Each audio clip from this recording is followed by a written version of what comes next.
જય માતાજી, જય દ્વારકાધીશ. સ્વાગત છે તમારો એક નવા મિની વ્લોગમાં. તો આજે તો આપણે સવાર સવારમાં 9 થઈ ગયા છીએ રેડીને જવાનું છે છાશ લેવા માસીના ઘરે. તો હાલો હવે જઈ છાશ લઈને નીકળી ગયા પાછા ઘર તરફ. ઘરે આવીને જોયું તો અમારા મીશુબેન ફળિયું વાળતા હતા. તો ફળિયું વાળતા વાળતા શરમાઈ ગયા છે. પછી તો મિત્રો સીધા પહોંચી ગયા છીએ વાડીએ ને અત્યારે મારા પપ્પા હાથી હાકે છે અને અમારે જે રોપનું પડવું હતું એમાં પાળા બાંધવાના હતા. તો અત્યારે પાળા બાંધવાનું કામકાજ ચાલુ કરી દીધું છે.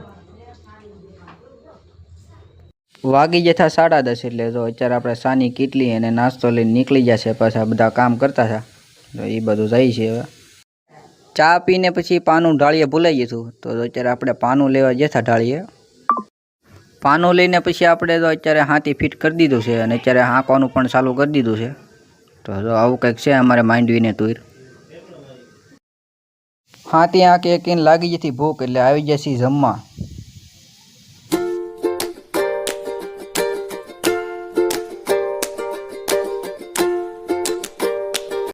સવારમાં જે આપણે ખાલી પડામાં આપણે પાળા બાંધતા થાય એમાં આપણે રોપ છાંટવાનો હતો. તો અત્યારે જો રોપના પડીકા તોડી છીએ અને આવા કંઈક પ્રકારનું આપણે રોપ છાંટવાનો છે એમાં ડુંગળીનો. તો જો આવું કંઈક છે. તો અત્યારે હવે રોપમાં આપણે દવા ભેળવવાની હતી એટલે જો દવા ભેળવવાનું કામકાજ ચાલુ કરી દીધું છે.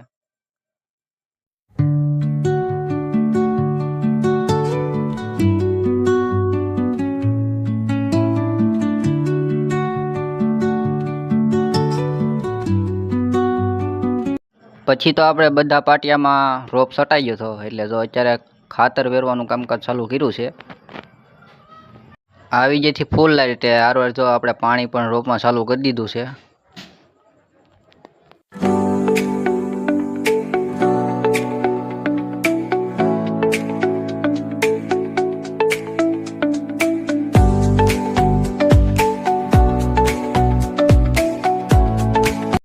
તો આશા છે કે આજનો વ્લોગ તમને ગમ્યો છે. ગમ્યો હોય તો લાઈક, કોમેન્ટ, શેર કરવાનું ભૂલતા નહીં. મળીએ પછી બીજા વ્લોગમાં. ત્યાં સુધી બધાને જય માતાજી, બાય બાય.